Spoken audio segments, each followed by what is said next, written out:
Hey, Mike Callahan. I had a quick question that was asked during one of our Facebook Live events that we didn't get to is the company wanted to know, do we charge for when the customer requests the lawn to be skipped in advance or when we pull up to the lawn and the customer waves us off because the grass is too burned out, hasn't grown throughout the season. So this is something that we do that may be a little bit different than most companies. We absolutely charge for it because we need to cover our overhead and the time that we allot for that customer in our schedule.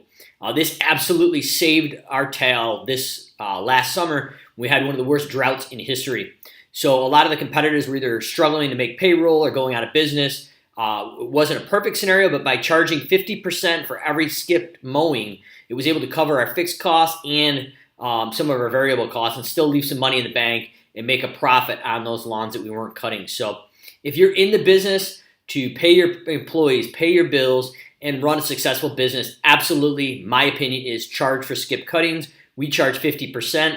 It's upfront written in the estimate or when we talk to them on the phone.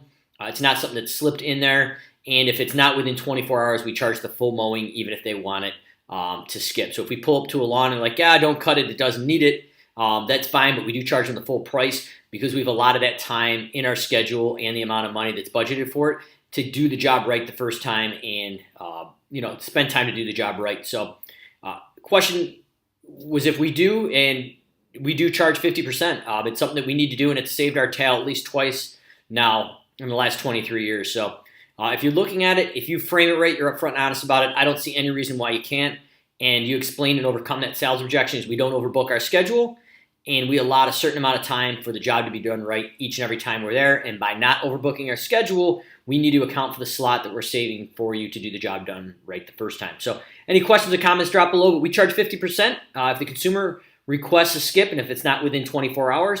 As far as the request, we charge 100% of the mowing fee.